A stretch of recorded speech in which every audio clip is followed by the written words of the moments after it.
Thanks for tuning in and welcome to Keep On Dancin', the show that celebrates the rhythm, creativity, and talent right here in our community. Each week we shine a spotlight on local dance studios, instructors, artistic directors, and theater programs that bring the performing arts to life. We'll learn about their passions, their programs, and what makes their space a special place to grow and perform. Whether you're a parent looking for just that right dance class for your little one, a dancer yourself, an aspiring actor, or someone who simply loves the art of movement, you're in the right place. From hip-hop to ballet, ballroom to line dancing, plus a taste of singing and acting, we cover it all. This program is sponsored by Dancingly Yours, your local source for leotards, tights, shoes, and more. Dressing dancers for 36 years, located on Route 10 in Plainville. They help keep our community moving so you can keep on dancing. Hey, thanks for tuning in and welcome to another edition of Keep On Dancin'. I'm Marsha, your host. And today we're stepping into a one-of-a-kind community arts center where dance is more than just steps and technique. It's about culture, healing, and community. I'm joined by the founder of Viva Dance and Fitness in West Haven. It's a unique dance art center where Middle Eastern dance takes center stage alongside a rich mix of cultural movement styles, and where dance truly becomes a way to connect, heal, and belong. I'm thrilled to welcome the founding director, Kelvia Flores. Yeah, so nice to have you here. Thanks for having me. You have a wonderful story. And I'm sure that, people will love to hear it and will love to keep hearing it. So let's talk about Viva Dance Center. And what exactly is it? It's not a competitive dance studio. It's not a regular dance studio. It's something that you've come up with and really worked on for how many years? Well, we've been established for 11 years now. It started as a young girls empowerment dance program 14 years ago. And eventually it grew as women approached me and said, hey, we're seeing what the healing and the growth that's happening with these young women. And there's an inner child in us that needs some healing as well. Would you teach women? And first I was hesitant. I was like, I don't know, because I just feel comfortable in my own little zone. What type of dance were you teaching? We were teaching Middle Eastern dance, belly dancing, for young girls, especially adolescents, utilizing a positive use of femininity, teaching young girls how to love their bodies and kind of redefine what this use of femininity would look like as opposed to what they were seeing on social media. Right? Mm-hmm. We're explaining that there is power in owning your femininity, owning, being sensual, not sexual. That was the biggest thing. Especially the pain of comparison that happens a lot, especially in a social media world where they're constantly seeing, women look a certain way or young girls look a certain way and wondering, well, maybe I'm not enough. The beautiful thing about Middle Eastern art is that it actually is a set of fundamentals of founding steps, movement techniques that don't necessarily need to look a certain way. Your body adapts to the movement very uniquely. So you and I can be doing the same technique, same years of experience, same training, and the movement will look completely uniquely different because your body expresses things from inside, right? You have your own story to tell. Right. So what did that do is it creates a space where now young girls are not just, wow, my body can do some really cool things and we're being celebrated about that, but also, wow, her body is so beautiful and she's doing some wonderful things. And there's this mutual appreciation and environment that just naturally forms in that art form. It doesn't matter what size you are. Correct. And that's the beautiful thing about Middle Eastern dance, that some movements actually look better the more meat you have on your bones. And that is heavily celebrated. It makes all those coins shake a little bit more. Yes. And it also tells a story too. There are several different types of Middle Eastern dance. There are. So our school specifically, so the Middle Eastern Dance Academy of Connecticut is the brand, my brand, right? So our school specifically focuses on Lebanese styling, with Egyptian technique. So we spend a lot of time in Egypt training with Egyptian trainers, and a lot of the technique that really we call Egypt like the motherland of this dance. Yeah. So much comes from it. A lot of it originated in Egypt. So we combine a little bit of both. Yeah. There's still Turkish elements as well, by the way. So I would be. Well, what's the difference between the two? So Lebanese style, it's more for stage. It's very big and bold in movements. The hands can be out. The movements, you have bigger arabesque, faster turns around. Egyptian is about control, grace, and power in a very smaller space. And there's so much richness in each movement, a lot of layering in each of those movements. So a dancer can dance in a little space, a whole 45-minute set, because they don't need to really parade around too much.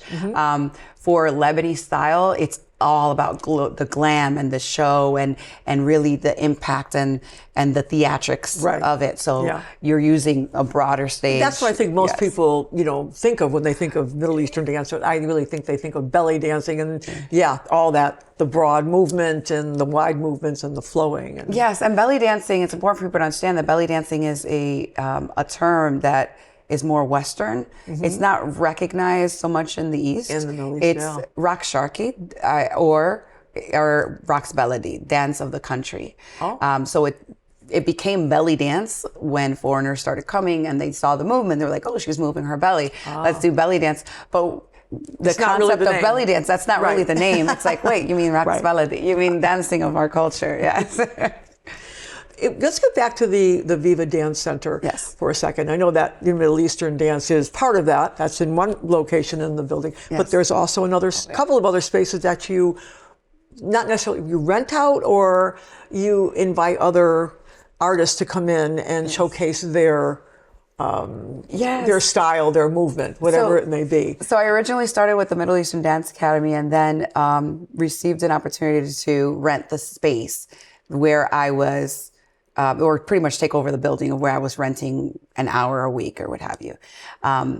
And the idea of providing a community center for the arts where multiple cultures are celebrated really came to light. I was born in Puerto Rico. So, and I also have a background in ballroom and Latin dancing. So I know about 16 different art forms. And Middle Eastern dance just happens to be the one that I do all the time. But when we decided to open up the Viva Dance Center, and I said, okay, if I'm going to do this, I need to create a space where maybe belly dancing isn't what reaches people the same way it reached me. Maybe it is going to be salsa or bachata.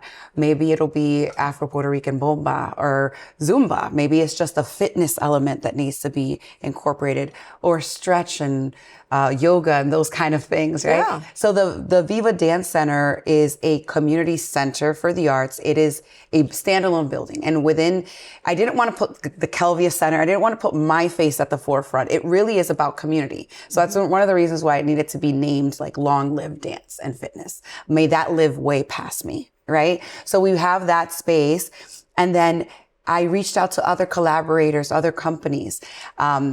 The reality is in today's economy and even just as dancers, we hear this all the time, the starving artist, right? Right. We shouldn't all be starving to do our art. So around us, there were so many studios closing because they were going at it alone, right? So if there was only a ballet studio, chances are those studios last 5 years for a good run. And after 5 years is really where you know if it has the legs to stand. So what I did is I started working with collaborative artists.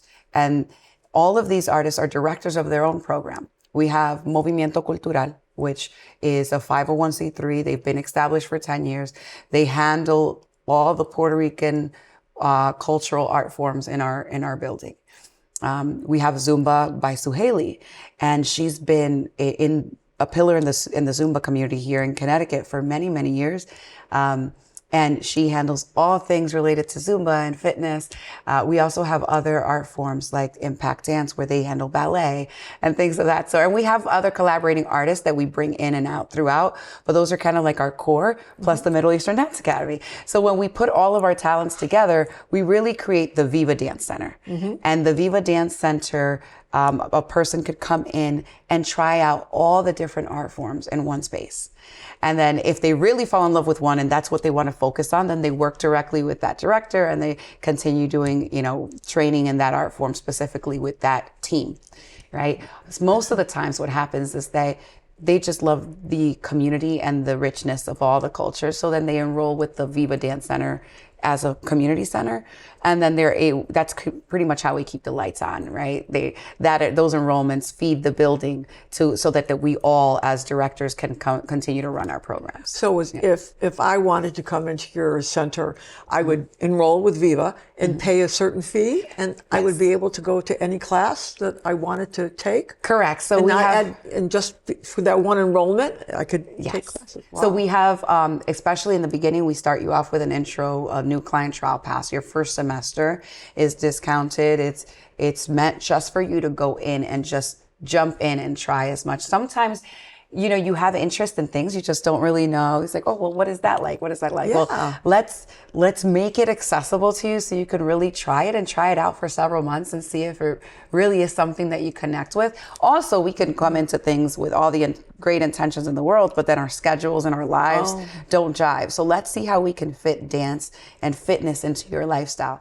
Once that's established, then you would come back to the front desk and tell us, hey, how can I come? These are the classes I really, really love. This realistically, the ones I was able to attend. Yeah. And what programs do we have? And if those classes align specifically with one director, then, we have that conversation with that director and we make sure that enrollment continues through that company. And other times it's, hey, I want, and usually they're interested in more than one thing. So we find a program that fits their needs and their budget. That's why we're a community center. We recently just got our 501c3 license. So we're really excited. Wow, congratulations. We're really excited about that. What do you need to do to keep that up? Is there anything specific that you have to do as a director of this community? So, the only thing that's changed is just really how we run the paperwork in the background. At the forefront, what we've realized is that we really were operating as a 501c3 already. We were just self-funding. And when we couldn't keep the lights on, the community would step up and say, okay, well, let's all pitch in and let's go ahead and make sure that bill gets paid. Oh, wow. We came out of COVID debt-free. We didn't have a single person in the building, but the students refused to let me close. I remember calling the students saying, if there's a time to close, it's now. And I call them, I don't really even call them students. I call them my community. I say, call the community and tell them. And many of them came up to me and said, we will continue paying for this building because this is part of our livelihood. This is what's keeping us going, especially now. So we do have our set rates, right? But we've operated from the time that our doors have opened that we don't turn anyone away because of a lack of funding. If your child or you as a person want to dance, you will dance. We will figure it out. And whether that means that, hey, you come in and you help run certain events, you help manage my front desk, or or you do extra things around. Barter system. We figure it out. Other times and most of the times it's sitting down and saying, okay, what can we realistically, what do you want? In a perfect world, if you can afford it all, which classes do you want? Right. Okay, well, that's what you're going to get. Now let's talk about what can you afford to pay in a way that this is realistic for you. And we have those honest and open conversations. Yeah. And we match it to their budget so that they can, especially so families can do it together. That's the most important. That's important. Yes. Yeah, so most of our kids program. Find little boys in there as well? I wish we had more little boys. I see. Yeah. You have the drumming. With bomba, we're getting it now. Yeah. So with bomba, it's funny because for so long I've been focused on women empowerment, right? And but we're leaving the little boys out. But yeah, I know. So I've had a few times where I've had boys come in and want to learn the salsa and the bachata. Yeah. I had male instructors. We've been open for 11 years. I used to have also a or we called them like the urban dance department because they handled not just hip hop, but dance hall and all of these things. And So many they were different Megahertz names. Entertainment. Yeah, they were a complete dance company that came through. And it was so many young men doing these beautiful art forms, break dancing and all of these things. Well, you know, you were so kind to give us a clip of your what a day in the life at Viva Dance Center. So we have that right now. Let's take a little break and let's look at that film that she sent us, and then we'll reach back in after to talk about it.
Es permitido y levantarse es obligado.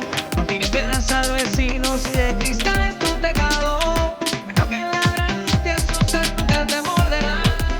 Solo de ti te obliga.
So we're back. I hope you enjoyed that. As you can see, everything that Kelvie was talking about was in that clip. And it was wonderful to see all those kids dancing together. Yes. And there was a little bit about that drumming that you had in there. And the women doing the Middle Eastern dance. Yes. You also do some ballroom dancing too, correct? Yes, yes. So I started ballroom dancing with Ballroom Experience. They got, since then, the owners of that space have passed on, and I just feel it in my heart to keep their legacy going. So everything that Ballroom Experience gave me, we continue at the Viva Dance Center. My coach for Ballroom Experience continue to be in my life, and they met me when I was like a little peepsqueak starting out. Isn't that nice? They're still in my life. They still come to the studio. They teach special workshops. They jump in. I believe a lot in mentorship and accountability. So keeping mentors around me, people who've been in this business for 30, 40, 50 years is really important to me. So my coaches that taught me how to take my first step on the dance floor are still active in that dance center, and they get to come. And it's funny because the students love it when my teachers come and they see. So it's a nice experience to see my teachers now teaching our community. That's wonderful. Yeah. You emphasize that dance is for everyone. Yes. So how do you adapt classes so people of different ages, abilities, and life experiences can feel successful? Yeah, so really it's about connection, right? It's also about understanding that we really need to be flexible in our method of instruction. We don't just push technique past what people's comfort level is. We do challenge them, right? but our approach to dance is a little different. So having that flexibility, being very open, making sure that dance is for everyone is really understanding that dance is a universal language. If people are not, and people come to dance for different reasons. So as an instructor, I have to have a certain level of awareness, understanding what my students' individual needs are, right? If someone came to dance for just personal healing, right? Other people came to dance because they have this dream and this goal and this aspiration to be the best and push their bodies to their limit. Great. So what we do is we always start with consistency in our class. The same fundamentals are offered in every single class. We have technique that we offer, and we put them into drills and activities that are easier for everyone to follow, because consistency and repetition also, no matter your ability with time, you start seeing growth and development because, oh, wow, I'm familiar with this. And it also takes away a little bit of the fear of the dance floor, of not knowing. So having a little bit of predictability, ¿cómo se dice this English word? Being a little more predictable in the class.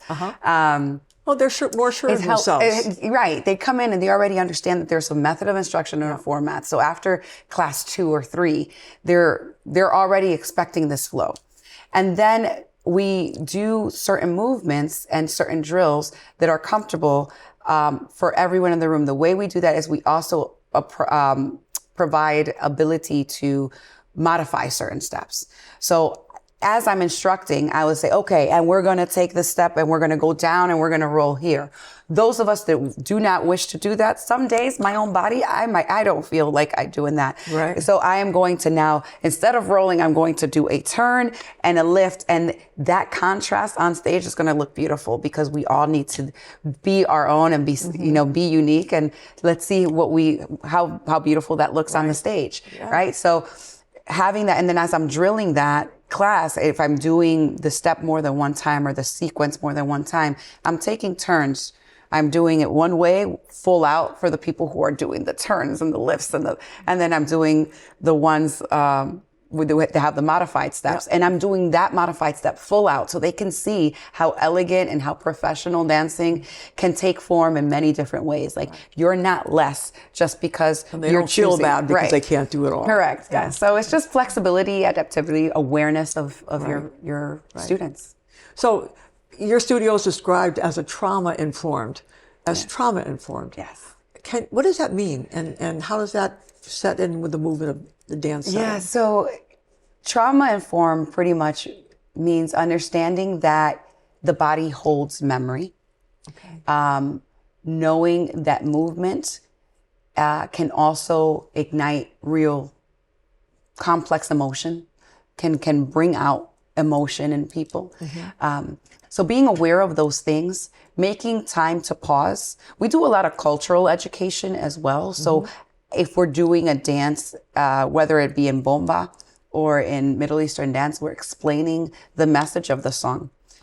Even when we do lyrical and expressive movement and it's in English, we take a moment to reflect, listen, dancers, we're storytellers. Right? Exactly. And how do we connect with these, with these emotions? That's a very vulnerable space as an artist for you to be the vessel of expression, of emotion, and that's going to manifest differently in everyone's body. So I work on the non-dance side. I work in the military. Well, we'll get into that. We'll get into that, yeah. I think that's where the trauma and the healing comes in. Is how are you so well adept in that? And you are, because I want to thank you very much for your service. You've been in the service now for 15 years. You are 16 this year. Yeah, 16 years now. Wow.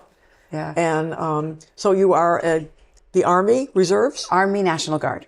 Army National Guard. Correct. And you have a very distinct title there. Ministry. Yes, I have a very strict ministry. So I am the Senior State Religious Affairs NCO, non-commissioned officer. And what that means is that I mentor other chaplain assistants just to explain. We work in the chaplain office, right? So we assist the chaplain with any being first responders, first on the ground, to help with any crisis issue that might happen, an issue of either moral discomfort, spiritual discomfort for the soldiers within our ranks. So our job is to find out if the issue is clinical or spiritual and get the soldier to the next level of care. So we're the first contact. So whether that means handing them over to behavioral health for higher level of care, or going in and having them speak to the chaplain, or maybe get some financial advisors involved, our job is just to be present and identify what the needs of the individual. So that training really helps me so much as an instructor, as a sure. dance You have instructor. a keen eye for that, and you can see that in children. You know, Correct. children really need so much help in that area because they can't express themselves sometimes. Exactly. And they're not sure if they can express themselves. And soldiers too. Soldiers a lot of times are so used to being the leaders in their communities that they don't necessarily make time for themselves and their own healing. And sometimes their traumas are manifesting in a way that they don't really understand, because I'm trying everything to keep it going. And why is this manifesting in my life? Well, let's address it, right? So kids are similar. I don't have the words to say what is everything that I'm feeling, right? But I am not the only one in the dance center that is equipped with this. One of the main things that I love about our community center is that we have on-site therapists and counselors. So we have a board-certified movement therapist. We've brought in board-certified music therapist. We have an art therapist, board-certified art therapist that works with our community regularly. How big is your center? It's one building, so it has 2 dance floors. The unique thing about the community center is that, yes, we teach dance classes, but we also run activities that are centered around healing, and we put dance within those activities. So we just recently had our Love Yourself Week for February. Every February, during the week of Valentine's, we do a Love Yourself Week. And that Love Yourself Week, every class has a theme. So you're still coming to a dance class, but now we're talking a little bit more about self-care, right? Breath work. Then after that class, maybe we'll do, like these girls did a vision board talking about how self-love has been showing up in their lives recently. How is it really happening right now? And how they want self-love to happen for the rest of 2026, right? So we actually, after everyone did their dance class, we stayed open for an extra 2 hours, and our art therapist and one of our counselors actually that works in one of the health centers here in the state stayed and did a support group with the young ladies. It sounds like you're open 24/7, are you? We're actually Monday through Thursday, believe it or not. But we do have activities that we run on Saturdays and on Sundays and stuff of that sort to allow for all of these things to take place. So if you're looking to find anything else more about, or you're interested in getting involved, or you'd like to go to Viva Dance and Fitness, all our information will be maybe it's rolling on the bottom of the screen right now. I don't know, but we'll put that information up for you. And it's, why don't we just give out your email address? Sure. You can reach me directly at Viva, VIVA, Dance Fit, FIT, @gmail.com. Perfect. Well, thank you again. What really stands out is that Viva is just not about dance style. It's just about belonging and the whole environment that you created for the healing and the culture, and it all mixed together. It's just a wonderful sense. It must be so full of pride with everybody that works for you and that chips in. It is a labor of love. It's something that could not happen without the team that I have. It could not happen without all those collaborative companies, those therapists that donate their time to our center, and all of us really kind of coming together to create this space. What are we going to say to our people out there? Thank you for watching, and keep on dancing.